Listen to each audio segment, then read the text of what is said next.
This week on Men on Scotch, we're doing Glenlivet's Carribean Reserve. For all my Caribbean brothers and sisters. Stay tuned.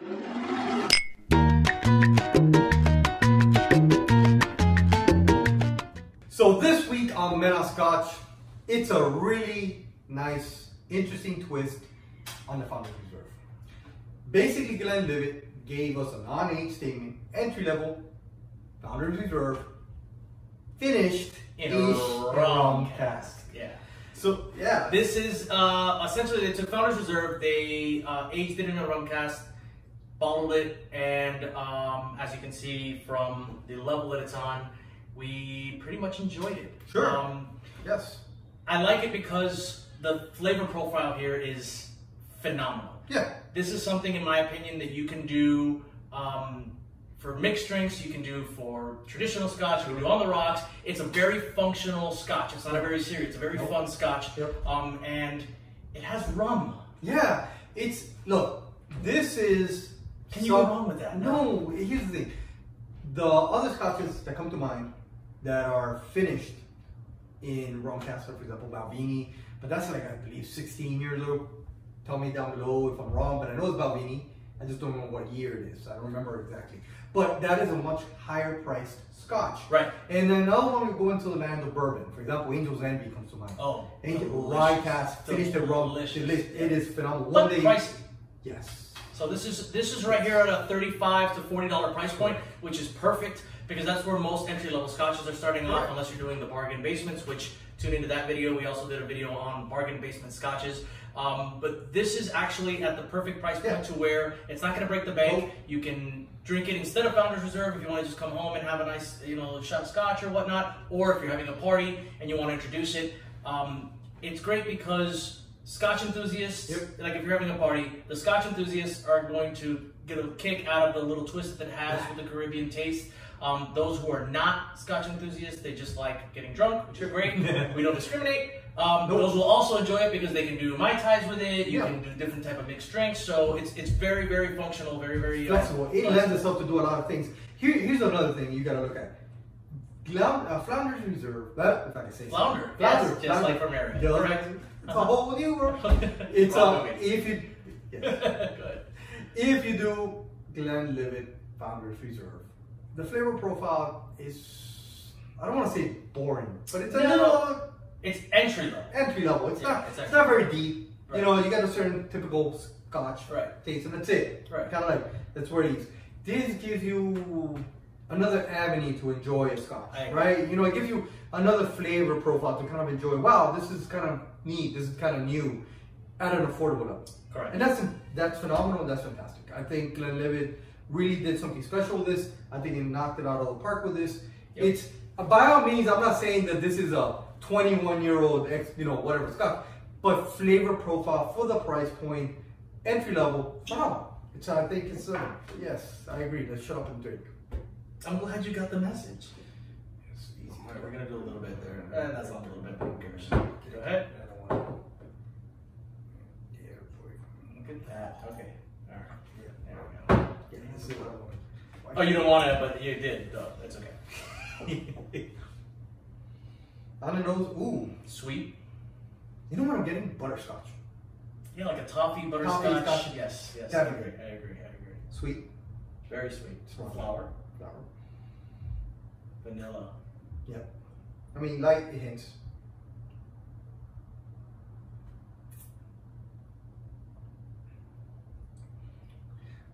So that's so good. It is good.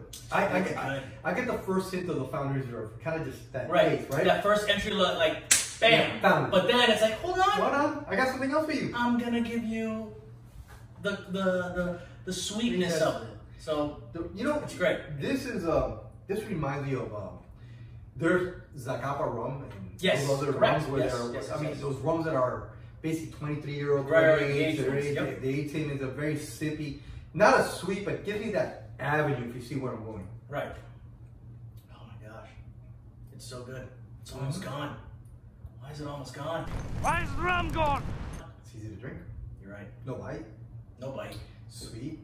gives you the Founders. Yeah, it's like great for mixed drinks, man. Honestly, because mixed drinks you're usually trying to go towards a sweet avenue, anyways. Yep. So this allows you to incorporate a little bit more sweet into that mixed drink flavor. Yeah, you can. I mean, at the price point, you can use this to mix it up into drinks, and that's what Glenlivet really had in mind with this. You know, it's a flex, easy to drink, affordable single malt, Right. age statement, because hence the affordability. Right. And it allows you to do a lot of things with it. But I still say kind of like the price point between this and a 12-year-old. Well, see, that's the thing. It's a $5 difference, $10 difference between this and a 12-year-old, but you don't. The 12-year-old you're drinking for a different reason. Correct. This one, this is more, again, the more party of the bunch. This is the one that's a little bit more lively, a little bit more festive. Sure. On the Caribbean side. It's not a traditional 12-year. When you're going for a traditional 12-year statement, it's because you're looking for specific Scotch profile. For Glenlivet. Correct, for Glenlivet, which you're not going to get. Which you're not going to get on a non-age statement. Correct. You know, in a rum cast. Yeah. This is you know you want something a little sweet. You want to break up the traditional Scotch flavor that you're drinking all the time. This is like a good intermediate right in between. You know, you're doing a peat and you're doing a 12 or 15, and you know you want to try something that just kind of like levels everything out. Yeah. This is a perfect addition. Well, something we neglected to say. This is a Speyside, and Speyside traditionally is floral. Right. You know, but it's a lighter whiskey. It's a lighter whiskey, but the Caribbean rum really gives it a little bit more richness. Correct. Right? Yeah, it complements each other. Yeah. And I think that this is what Founders Reserve needed. It needed something to complement it. Not that it's bad or anything, but I think that it just needed correct. It's a little boring, and I think that it needed something to help complement it, give it a little bit of life, and putting it in a Caribbean. I mean, right in the nose. Rum cask is a great idea. Yeah, it is a touch of rum. It's not overpowering. By all means, I don't want to say that this is all rum.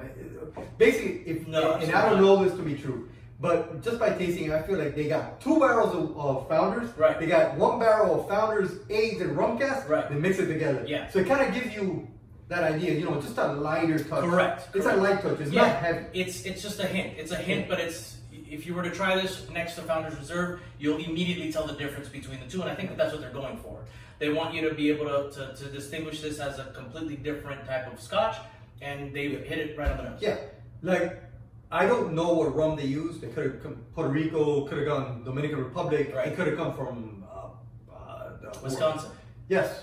Yeah, rum from Wisconsin, because they're known for the Wisconsin. They really are. Yeah, they are. They're rum. You think it's cheese, but it's a really non rum. It's really so they could have used any of these companies, but we don't know. They don't say, and that's fine. And I don't care, because it tastes great. I'm going to give this 3.5 barrels. I agree. I think it's an easy to drink. Absolutely. Very easy to drink, breaks up the profile, breaks up the boringness. Doesn't break the bank. Doesn't break the bank, which is always good. Yeah, 3.5 barrels sounds fair. That sounds fair to me. Tune into us next time when we're going to be bringing you a brand new Scotch. Like always, if you have any questions, comments, concerns, leave them in the comment section. If you've tried the Caribbean Reserve, we'd love to hear your taste on it. We'd love to hear what profile you got from it. Did you like it? Did you dislike it? Also, hit that notification button. Hit the subscribe right here and like, please. And Buck, why would you interrupt me? Why would you do that? Because it's fun to do that. Jesus. I love to see you trip over your own feet. Yeah, over my tongue. So tune into us next week. Hit the subscribe button and the notification button. Until then, stay drinking. I'll drink to that.